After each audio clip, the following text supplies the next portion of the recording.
Amén. Bien. Continuamos con la introducción a la escatología y recordamos que la semana pasada estuvimos hablando de la resurrección y las resurrecciones, las diferentes posturas sobre el tema de la resurrección, aunque sabemos que es una doctrina central. ¿Va a haber resurrección? Va a haber resurrección. En la palabra de Dios tenemos pasajes que explícitamente mencionan la resurrección. La doctrina de la resurrección en 1 Corintios 15. Veíamos también Daniel hablando de la resurrección de los justos y de los injustos. Jesús habló también de que va a haber una resurrección, unos para vida eterna y otros para condenación perpetua.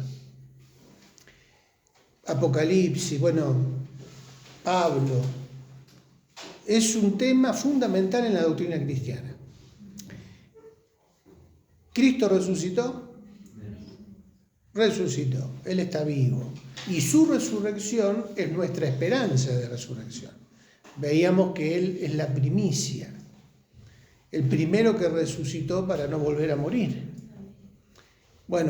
También ahí Pablo habla de que también nosotros vamos a ser resucitados a semejanza de la gloria suya. Nuestros cuerpos van a ser glorificados a semejanza de la gloria suya. Esa es nuestra esperanza. Pero también veíamos la semana pasada que hay diferentes posturas sobre la cantidad de resurrecciones o los tipos de resurrecciones que va a haber. Veíamos también que hubo resurrecciones, milagros de resurrección desde el Antiguo Testamento, pasando por la vida de Jesús, en la iglesia primitiva. Y veíamos que con respecto a la escatología, cómo se van a dar las resurrecciones finales, hay diferentes posturas. Habíamos arrancado con la postura premilenialista. Y dentro de esa postura premilenialista, dos autores, uno era Schaffer y el otro era Pentecost. ¿Se acuerdan que comenzamos con eso? Uno menciona como 7 resurrecciones, el otro divide eso en 2 partes. Y habíamos arrancado con la resurrección de Jesucristo, la de los santos de Jerusalén, ¿se acuerdan?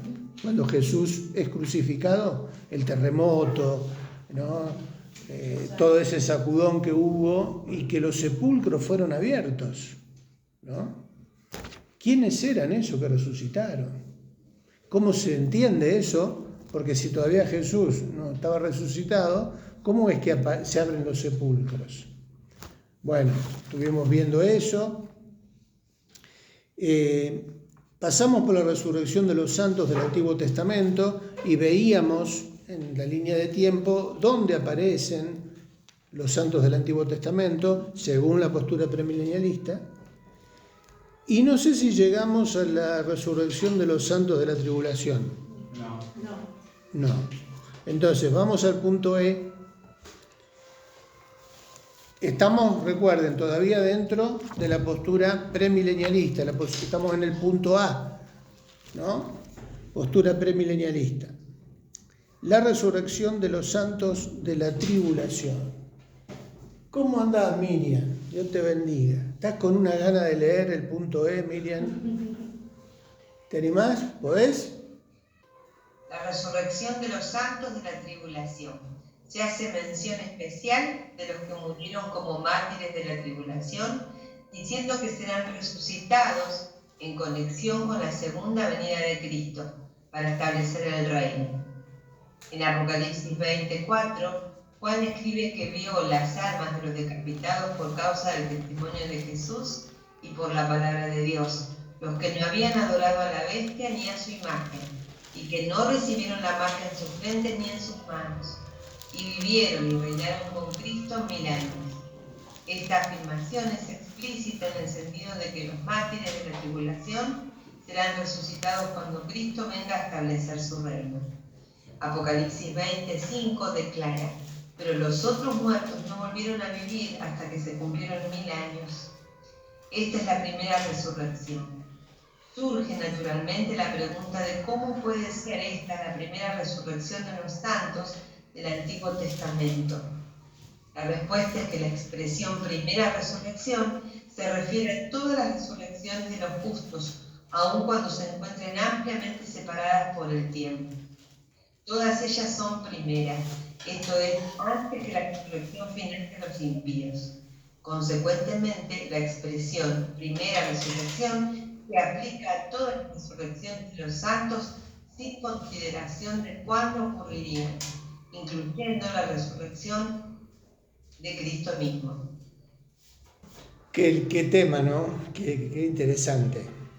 Porque también en la Biblia se habla de una resurrección espiritual, ¿no? Y se la menciona la primera resurrección. Bueno, cuando lleguemos a la otra posición, a la amilenialista, vamos a encontrar esta otra interpretación sobre quién o quiénes son los de la primera resurrección. Pero ahora estamos en la postura premilenialista que considera la primera resurrección ¿para quiénes? Todas las resurrecciones de los justos. Exacto, o sea, le llama primera resurrección a todas las resurrecciones físicas de los que murieron siendo justos, incluyendo los del Antiguo Testamento. Antiguo Testamento, los mártires, Primera Tesalonicenses también, los muertos en Cristo que van a resucitar, todas esas diferencias de resurrección sería una resurrección, la de los justos. Después va a estar la otra resurrección, que va a ser la de los incrédulos. ¿Esta postura considera esas resurrecciones? No, porque no te escuchan. Esas resurrecciones que dice de la... Mi pregunta es si las resurrecciones del Antiguo Testamento son resurrecciones físicas que volvieron a morir, porque Jesús resucitó y fue glorificado, pero en el Antiguo Testamento habla de resurrecciones del Antiguo. De los muertos justos del Antiguo Testamento, pero después de la segunda venida. Sí. Después de la segunda venida. ¿Se acuerdan que habíamos visto Sí, del cuadro. dónde resucitan? Claro. Bueno, acá habla del milenio y se está refiriendo puntualmente en el apunte. Ahí estábamos leyendo Apocalipsis 20:5. ¿De qué resurrección se habla ahí en Apocalipsis 20? ¿De quiénes? ¿Tienen Apocalipsis 20? Desde el 4 dice, vi tronos y se sentaron sobre ellos los que recibieron facultad de juzgar, y vi las almas de quiénes. Los decapitados. ¿Cuándo fueron? Por causa del testimonio de Jesús y por la palabra de Dios, los que no habían adorado a la bestia ni a su imagen, y que no recibieron la marca en su frente ni en sus manos, y vivieron y reinaron con Cristo. O sea que son mártires que resucitan para reinar con Cristo. ¿Dónde? ¿Cuándo? En el milenio. Es muy específico, ¿no? Es un grupo que resucita puntualmente para reinar con Cristo en el milenio. Bueno, hablábamos de la expresión primera resurrección. Ahí dice en el apunte, ¿no? La respuesta es que la expresión primera resurrección se refiere a todas las resurrecciones de los justos, aun cuando se encuentren ampliamente separadas por el tiempo. Todas ellas son primera. Esto es, que antes de la resurrección final de los impíos, consecuentemente, la expresión primera resurrección se aplica a todas las resurrecciones de los santos sin consideración de cuándo ocurrían, incluyendo la resurrección de Cristo mismo. O sea que para la posición premilenialista, la primera resurrección es la resurrección de todos los justos En todos los tiempos. y se separa de la resurrección de los impíos que son los que van a resucitar para recibir la sentencia ante el gran trono blanco. Esa sería la otra, la segunda resurrección, que se refiere al segundo tipo de resurrección. Se separa justos de injustos. ¿Vamos bien hasta ahí? Más o menos vamos agarrando. No es fácil, pero está bueno conocer, porque cuando leemos Apocalipsis y nos aparecen estas cosas, sabemos que nos vamos a encontrar con diferentes posturas. Y está bueno saber cuáles son y en qué se sustentan sus interpretaciones. Pero cuando dice, pero los otros muertos no volvieron a vivir, no se refiere a los decapitados por causa del testimonio de Jesús. No, esos viven. Esos son los que resucitan. Los decapitados por causa del testimonio de Jesús. Esos son los que resucitan para reinar. Pero los otros muertos no volvieron a vivir. Eso tiene que ver con lo que va a ser los que van a vivir injustos, los que van a resucitar, pero para el juicio. Lo que sería la segunda resurrección. Acá la primera es para los creyentes, para los justos. La segunda va a ser para los incrédulos. Esa es la división que tenemos que tener clara. Por eso en el 4 resucitan los justos y en el 5 no resucitan los injustos. Claro. ¿Vamos al F? F, la resurrección de los santos del milenio. Bueno, algo estuvimos hablando. Ningún pasaje de la Escritura predice la resurrección santos del milenio, y algunos han sacado la conclusión que los santos que entren en el milenio no morirán. Por supuesto, las Escrituras guardan silencio acerca de un arrebatamiento de los santos vivos al final del milenio. Estos dos apartados de la profecía no caen dentro de la esfera de preocupación inmediata de los santos que viven en la actualidad, y la verdad acerca de ella podrá ser revelada después de la venida de Cristo para establecer su reino. Sin embargo, cabe suponer que algunos santos que sobrevivirán a la tribulación, ya sea de edad avanzada, y en cualquier caso es dudoso si alguien sobrevivirá durante todo el reinado de 1000 años. Ni Adán ni los cristianos primitivos lograron vivir 1000 años.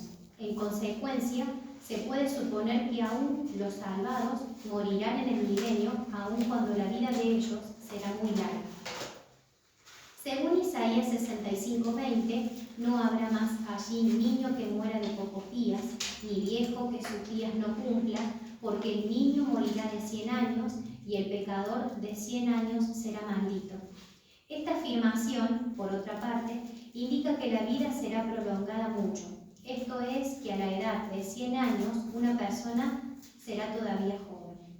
En el milenio, los creyentes que sean viejos cumplirán sus años, con lo que se quiere decir que alcanzarán una edad muy avanzada. En contraste, la persona que muera de 100 años será porque es pecador y la muerte le vendrá como un juicio.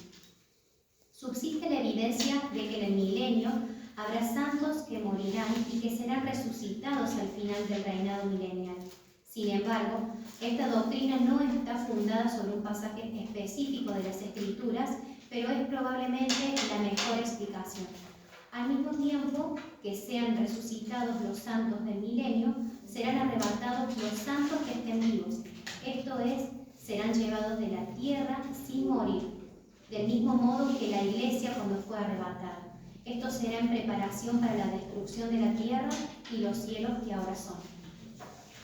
Seguimos complicándonos la historia. Parece complicada. Yo recuerdo que en nuestra juventud había una película de la línea premilenialista, así como de la línea de Como ladrona en la noche. Estaba Como ladrona en la noche, capaz que Marcelo se acuerde. Un trueno distante era la otra, y había otra. Bueno, no es Como ladrona en la noche, es El trueno distante, o la tercera, en donde se ve esto que acabamos de leer, con respecto, porque acá se dieron cuenta que hay un segundo arrebatamiento. Según la escuela premilenialista, hay un primer arrebatamiento, como habíamos dicho, que solo es para los creyentes, de una manera secreta, en donde Cristo no viene en forma visible, sino que desaparecen los cristianos del mundo. Eso se ven también en las películas de esta línea premilenialista, pero sigue la vida como en la tierra. En la noche, un trueno distante, imagen de la bestia, el planeta pródigo. Sí, que esas son las secuelas. Son 4. Son 4. Años 72, 78, 81 y 83. Bueno, todas esas películas tienen que ver con esta escuela. Y ahí en una de esas, deben ser las últimas 2, en alguna de esas, se ve justamente, es como que después del primer arrebatamiento, la vida continúa en la tierra, se convierte gente después del arrebatamiento. Todavía Cristo no está reinando, serían los 7 años de la tribulación. Mueren mártires durante esos 7 años, hay persecución, es lo que tiene que ver con lo que acabamos de leer recién, en donde esos mártires van a resucitar también, y los que permanezcan vivos, pero en este caso ya en el reinado milenial, porque lo que estuvimos leyendo es de la gran cantidad de años que se va a vivir, en ese periodo después que Jesús se haga visible y venga a reinar, puede haber otra resurrección. Antes, durante la tribulación, se produciría un segundo arrebatamiento antes que se derrame el juicio de Dios, o sea, lo que sería el Armagedón, ¿no? Me acuerdo de la escena final de la película, que del cielo, en el cielo se ven como rayitos, ¿no? Y como que los cristianos que quedaron perseguidos y a punto de ser masacrados por el reinado del anticristo, eran arrebatados sin sufrir el fruto de la persecución esa, ¿no? El castigo. Y ese sería el segundo arrebatamiento. Me van a decir, Triqui, vamos a ver la película. Pero claro, un poco muestra este orden que estamos viendo acá. Se ve reflejado en esas películas. Repito, postura premilenialista. Que hay que aprender a dividir acá, porque acá tenemos en la parte de la tribulación, en donde se va a producir el segundo arrebatamiento, y después viene el milenio, el reinado de Cristo, donde se va a vivir mucho más tiempo, y después de eso, porque si bien puede haber muerte, según esta postura, que ellos mismos se encargan de no garantizar que tenga sustento bíblico, puede haber una resurrección, otra resurrección de aquellos que mueran dentro del milenio. Prestaron atención a esa parte. Bueno, después vuelvan a leer. Pero puede haber de esos que mueran de largos años, puede haber otra resurrección, aunque no hay mucho fundamento, pero está contemplada. O sea que el segundo arrebatamiento sería los 3 años y medio restantes en ese... O sea, son cristianos que van a pasar, que se van a convertir durante la tribulación, van a pasar por la tribulación, pero antes de que venga la destrucción o la ira de Dios final, van a ser arrebatados para no sufrir esa parte de la tribulación. Eso se correspondería entonces al punto F, la resurrección de los santos del milenio.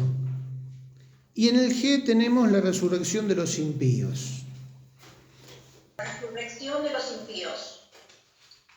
resurrección final está relacionada solamente con los impíos. Según Apocalipsis 20, 11 al 15, en conexión con el juicio del gran trono blanco, todos los muertos que no hayan resucitado antes serán resucitados. Vuelvo otra vez. Todos los muertos que no hayan resucitado antes serán resucitados y comparecerán ante Dios para ser juzgados.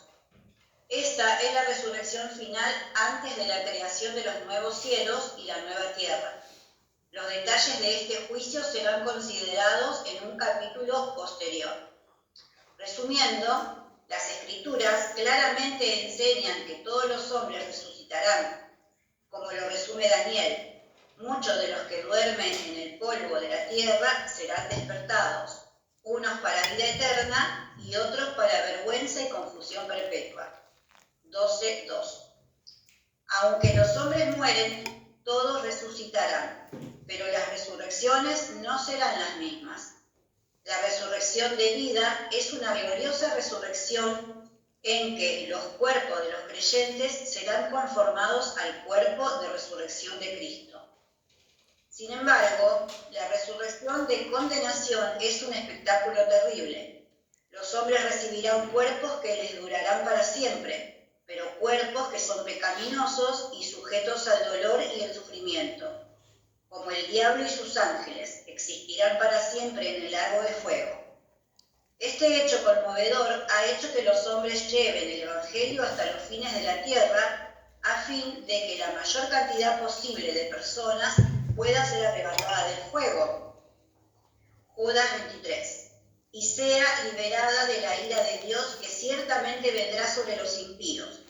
Sin embargo, para el justo la doctrina de la resurrección es la base de nuestra esperanza. Y aunque la última generación de la Iglesia será arrebatada sin morir, para la gran mayoría del mundo la resurrección de la tumba ha sido el método divino para transformar el cuerpo que era para la tierra en un cuerpo adecuado para su gloriosa presencia. Podemos decir amén, ¿no? Amén. Un poco sintetiza este último puntito lo que venimos viendo y que es lo más coherente dentro de la postura premilenialista. Es un poco en lo que hemos sido enseñados, ¿no? Como ven, dentro de la postura premilenialista dispensacional tenemos cosas delirantes y tenemos cosas coherentes. Seguimos en el punto 2, porque hasta acá leímos lo de Schaffer. ¿Qué dice Pentecostés? Punto 2. Dwight Pentecostés. El orden de los eventos en el programa de la resurrección sería: 1. La resurrección de Cristo, 1 Corintios 15:23. 2. La resurrección de los santos, 1 de Tesalonicenses 4:16. 3.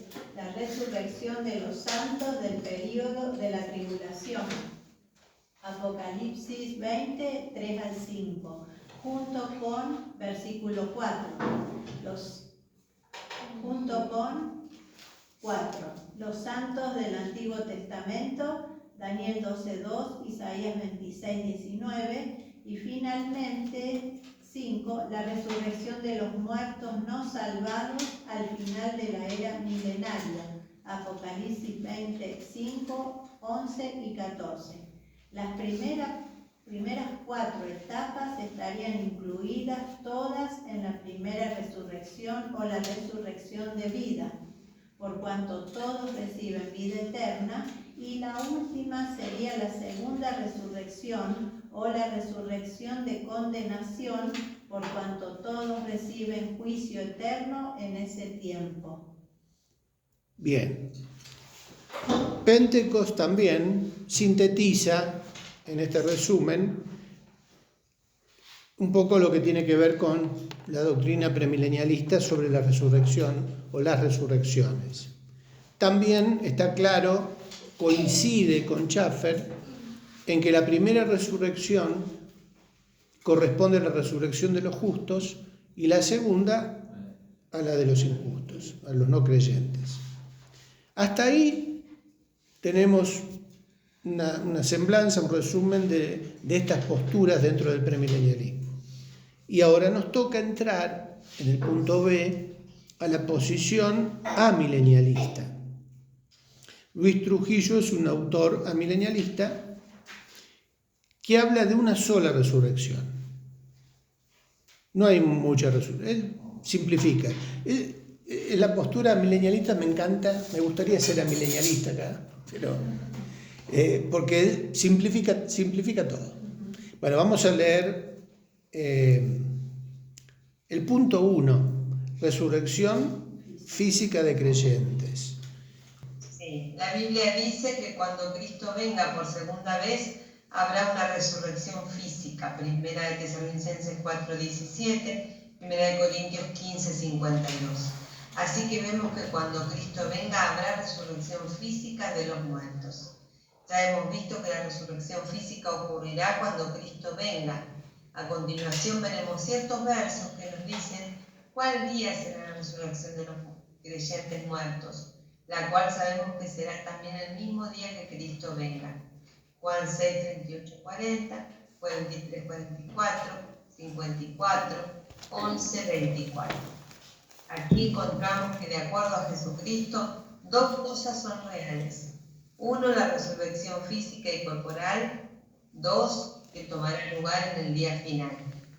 Esta resurrección física del cuerpo en el último día es para los creyentes. Pero Jesús también nos dice que no solo los creyentes resucitarán en el último día, sino que también los incrédulos serán resucitados en este último día para ser juzgados por desechar las palabras de Jesús. Si miramos el próximo verso, veremos que esto es cierto. Entonces acá se simplifica, como decíamos, en que cuando el Señor Jesús venga, va a ser una venida visible y va a ser simultánea. En cuanto a la resurrección, ¿no? Cuando hablamos de la resurrección, van a resucitar tanto los creyentes muertos como los incrédulos que murieron. Va a ser una resurrección física corporal y tomará lugar en el día final. Dice la última parte de lo que leyó Miriam recién, Jesús también nos dice que no solo los creyentes resucitarán en el último día, sino que también los incrédulos serán resucitados en el último día para ser juzgados por desechar las palabras de Jesús. Si miramos este próximo verso, veremos que esto es cierto. Y ahí, Miriam, seguimos con el 2. Los incrédulos serán juzgados en el último día del juicio. Sí. Los incrédulos serán juzgados en el último día del juicio. El mismo día en que los justos resucitan también los injustos, los que desechan a Cristo, lo cual lo indica el hecho de que serán juzgados ese mismo día. Juan 5:28 y 12:48. Ya que hemos mencionado que los incrédulos resucitarán el día postrero, a resurrección de condenación, y serán juzgados por la palabra de Cristo. Debemos aclarar aquí que la Biblia nos dice que Dios ha establecido solamente un día, no 2 ni 3, para juzgar el mundo. ¿Eso solo? ¿O sigo? Sí. ¿Cuál es entonces la primera resurrección? Si la resurrección física y corporal en el día postrero incluye tanto a los justos como los injustos, y esta es la resurrección final, entonces, por obligación, no puede ser esta la primera resurrección, pues no hay más resurrecciones después de esto. Debe haber entonces otra resurrección antes de esta, a la cual se le puede llamar primera resurrección, y que incluya solamente a aquellos que pueden ser llamados bienaventurados y justos. En Apocalipsis 20:5b se nos dice que esta primera resurrección es sola y únicamente de los justos, y se nos dice que son bienaventurados los que tienen parte en ella, porque la segunda muerte no tiene poder sobre ellos. Nos queda entonces hacernos las siguientes preguntas. ¿Habla la Biblia de alguna otra resurrección antes de la venida de Cristo? ¿Cuál es esta primera resurrección que es solamente para los santos? A continuación, daremos contestación a estas interrogantes. La primera resurrección es la que, según la Biblia, permite a los que la experimentan el ser librados de la muerte segunda. Sin haber pasado por esta primera resurrección, ningún hombre puede librarse de condenación del lago de fuego. Apocalipsis 20, 5, 6. Esta resurrección tiene como característica esencial el que le permite a aquellos que participan de ella estar con Cristo como reyes y sacerdotes para Él por 1000 años y los libra de la segunda muerte. Algunos de los que participan de esta primera resurrección reciben facultad para juzgar. Apocalipsis 20, 4, 6. La Biblia habla de una resurrección que ocurre al momento de la salvación. Esta resurrección es espiritual, pero es llamada resurrección. En su carta a los Efesios, el apóstol Pablo les habla a los creyentes y les dice que Dios le dio vida juntamente con Cristo. En Efesios 2:6.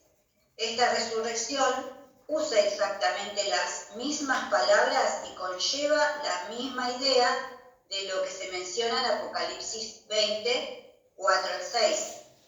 Después de hacer esta comparación, nos podemos hacer esta pregunta.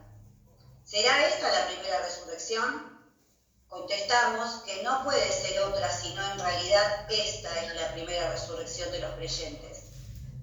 El que no pase por ella sufrirá el castigo de la muerte eterna, la muerte segunda.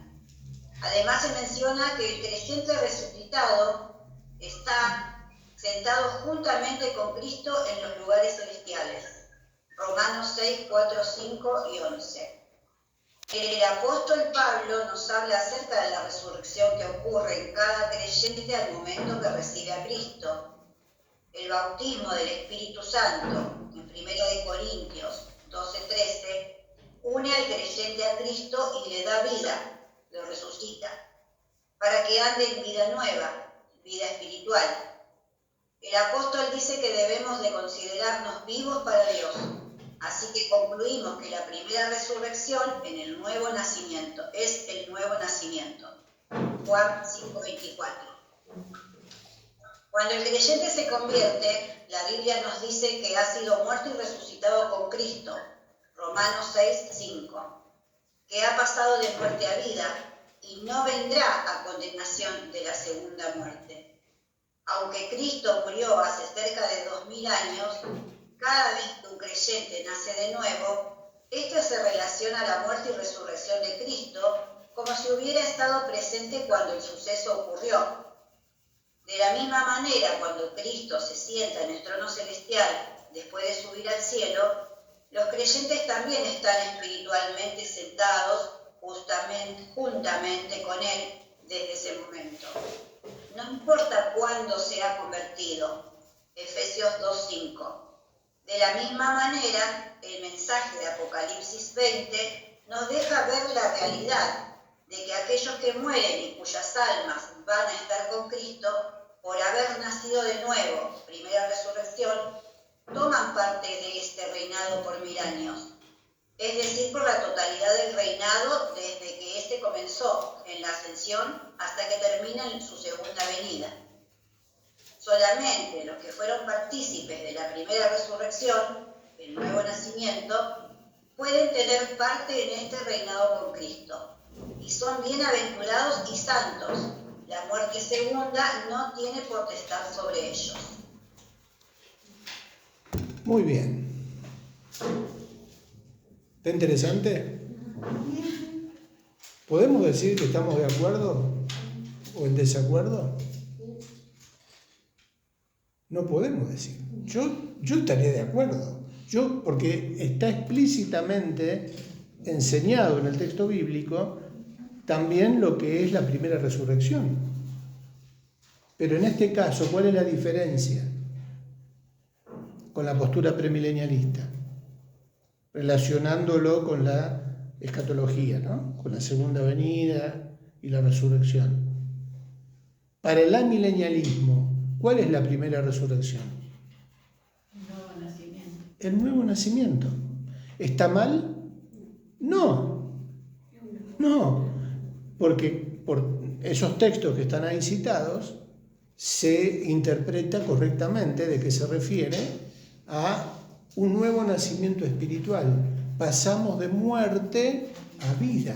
No es que vamos a pasar en un futuro de muerte a vida, sino que ya somos resucitados con Cristo. Y bueno, y la doctrina es extensa, ¿no? Incluye hasta el bautismo, que simboliza la muerte y la resurrección. Repito, desde el punto de vista espiritual. No es incorrecto. Entonces, ¿cuál es la más cercana a la verdad? Es un tema. Por esa razón, hasta el día de hoy, siguen estas posturas en debate. Porque yo estoy de acuerdo también con esto. No podemos estar en desacuerdo porque es lo que la Biblia enseña. Y la muerte segunda no tiene efecto sobre aquel que nació de nuevo. Ya fue resucitado. Cuando hablábamos de este tema al principio, que yo trataba de atajarme un poco por las diferentes posiciones que hay, y nos preguntábamos, ¿qué sentido tiene saber todo esto? El sentido es más que nada porque nos vamos a encontrar con gente que puede tener diferentes expectativas con respecto a la eternidad, o a qué va a pasar con aquellos que han partido, a dónde están, qué esperanza hay. Eso sí lo tenemos claro en las dos posiciones. El que creyó, ¿a dónde va a ir? ¿Qué expectativa de eternidad va a tener? Al cielo, a la presencia del Señor por la eternidad. Tanto Daniel como Jesús hablaron de que es una realidad la resurrección para las dos condiciones.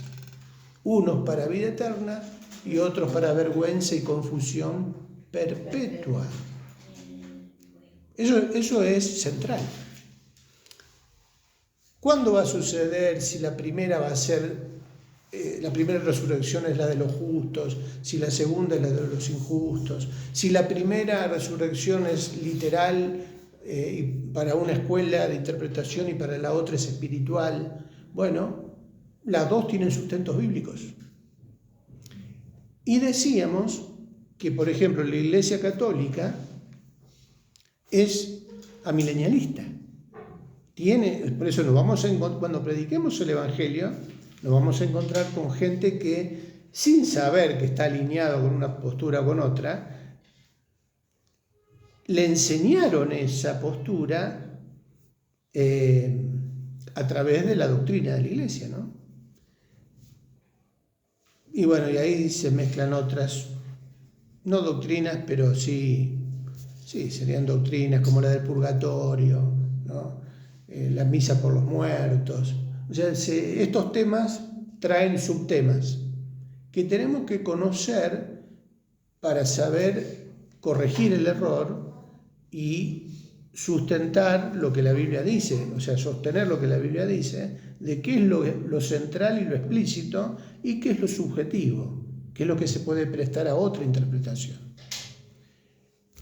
Dentro del protestantismo, dentro de las iglesias evangélicas, también tenemos posturas amilenialistas.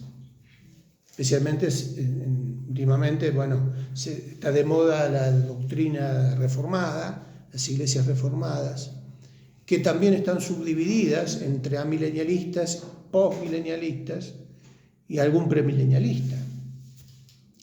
Y son protestantes.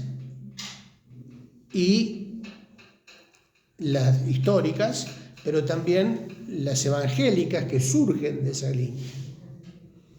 Hay amilenialismo también dentro de las iglesias evangélicas y que combaten las películas de Tim LaHaye y la línea esta premilenialista dispensacional. Pero también dentro del premilenialismo hay subdivisiones que no están de acuerdo, no están todos en la misma línea. Por ejemplo, el premilenialismo histórico. Bueno, todas estas subdivisiones también las vamos a ir viendo. Por ejemplo, Spurgeon, bautista, no era premilenialista dispensacional, era premilenialista histórico. Y bueno, ¿cómo nos damos cuenta de eso? Por la doctrina, por la palabra, por los mensajes que predicaba, por la expectativa que él tenía. Que por ahí uno estaría más cercano a ese premilenialismo, al histórico, pero también tiene sus pros y sus contras. Por eso es lo que, como decimos desde el principio, tenemos que sostener y sustentar lo que es central, lo que es claro. Y todo esto que estamos viendo puede ayudarnos a entender la postura que tienen otros sin dejar de estar de acuerdo con lo que es sólido en la palabra y tomar con lo que es subjetivo o secundario. Al final del resumen, ustedes tienen las dos líneas de tiempo, tanto de Schaffer como de Pentecost, ¿no? Para la postura premilenialista. Todos la tienen esa partecita. Y después está la tercera línea de tiempo que corresponde, ahí dice Trujillo, que es amilenialista. ¿Vieron qué simplificada que está la línea amilenialista? ¿Qué es lo que cree entonces el amilenialismo? ¿Cuántas resurrecciones hay ahí para el amilenialismo? Primero la de Cristo, ¿no? Después, el amilenialismo reconoce la resurrección de los mártires, pero ahí dice no física. Y después habla del regreso de Cristo y ahí la resurrección simultánea de justos e injustos. Juicio final. O sea, en la segunda venida se van a dar estos tres hechos. Este hecho, ¿no? Entonces son tres resurrecciones. Claro, porque ahí en la segunda, en el regreso de Cristo también está el arrebatamiento. Bueno, pero ahí tenemos el arrebatamiento, la resurrección de los creyentes, de los justos, y también la resurrección de los injustos. E inmediatamente el juicio final. Y después de eso, cielos nuevos y tierra nueva. Se dieron cuenta que no hay milenio después de la resurrección, después de la segunda venida. Después del regreso de Cristo no hay milenio. ¿Dónde está el milenio para el amilenialismo? Ya lo estamos viviendo. Entre la resurrección de Jesús y la etapa que estamos viviendo. ¿Vieron que está la segunda venida? Claro, en la segunda venida. ¿Cómo Triqui? Vuelve a repetir, por favor. Lo que está ahí en la línea, Sí. el milenio, Sí. para el amilenialismo, Ya lo estamos viviendo. ya lo estamos viviendo. ¿Y cuándo comienza? Según la línea de tiempo. Después de la resurrección del Señor, después de la ascensión del Señor, comienza el milenio para el amilenialismo y lo vamos a seguir viviendo ese milenio hasta el regreso de Jesús. Para el amilenialismo, recuerden, igual lo vamos a ir repitiendo, ya estamos en el milenio y Jesús está reinando. En Apocalipsis se habla del milenio como el periodo donde Jesús reina. Para el amilenialismo Jesús ya está reinando, no en forma visible ni física, sino a través de la iglesia. Conclusión. ¿Tiempo? ¿Vamos? ¿Llegamos bien? ¿La conclusión? 10 minutos. Bien. ¿Apareció la cumpleañera? Le vamos a cantar cumpleaños feliz después. Pero si querés poder leer la conclusión, ¿tenés para leer la conclusión? Sí, acá estoy. La Biblia enseña que todos los seres humanos van a resucitar. unos para vida y otros para condenación. El premilenialismo enseña que el destino del hombre es un destino eterno, sea en el cielo o en el infierno. Un sector del amilenialismo enseña que los condenados serán aniquilados. No sufrirán un castigo eterno, sino que dejarán de ser. José Grau, autor amilenialista, coincide con el premilenialismo en el punto de la existencia eterna, aún para los condenados. Lo cierto es que el cristianismo en general cree en la resurrección de la carne y en la vida perdurable, credo apostólico. La esperanza del cristiano se apoya en la promesa de que cuando regrese el Señor, los muertos en Cristo resucitarán. El alma volverá a un cuerpo glorificado, 1 Corintios 15, recuperando una identidad psicosomática, en este caso eterna, 1 Corintios 15, 52. Vivirán en una nueva creación en la presencia del Señor Jesucristo. El destino de los que rechazaron la gracia de Dios es vivir eternamente, también recuperando su identidad psicosomática, pero en este caso fuera de la presencia del Señor y en un lugar de eterno sufrimiento. Apocalipsis 20, del 10 al 15. No hay evidencia bíblica que avale la existencia del purgatorio, lugar intermedio donde el alma de los cristianos que murieron en pecado es purificada después de sufrir diversas penas. Bien, acá en la conclusión también tenemos algunos subtemas interesantes. El concepto de aniquilados o de aniquilación. Dentro del amilenialismo, fíjense que también se subdividen, en este caso, con algunos que creen en que el sufrimiento no es eterno, sino que va a tener un final. Coincide esta postura con los testigos de Jehová. Los testigos de Jehová y los mormones también tienen una teoría, tienen una doctrina parecida. Ellos dicen que el sufrimiento va a terminar cuando se acabe el combustible en el infierno. O sea, cuando se termine de quemar el último injusto que es echado en ese lugar, se va a apagar ese fuego y ya no va a haber más sufrimiento. Bueno, teoría. La Biblia habla de un sufrimiento eterno. Decíamos recién que el catolicismo tiene una postura milenialista, pero el catolicismo sí cree también en un sufrimiento eterno. En el credo apostólico, en el que nos enseñaron en el catecismo, creen en la vida perdurable, en una existencia eterna, para los dos.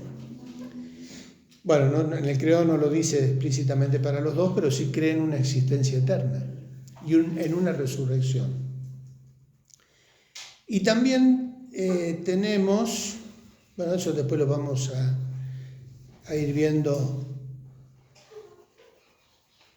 más adelante, porque ahora no nos da el tiempo, lo de la reencarnación y todo eso. Y el purgatorio, semana que viene. Oramos, porque ya se nos termina el tiempo. Y, no, vamos. 1, 2, 3. Que lo cumpla feliz, que lo cumpla feliz. El Señor te bendiga y te haga feliz.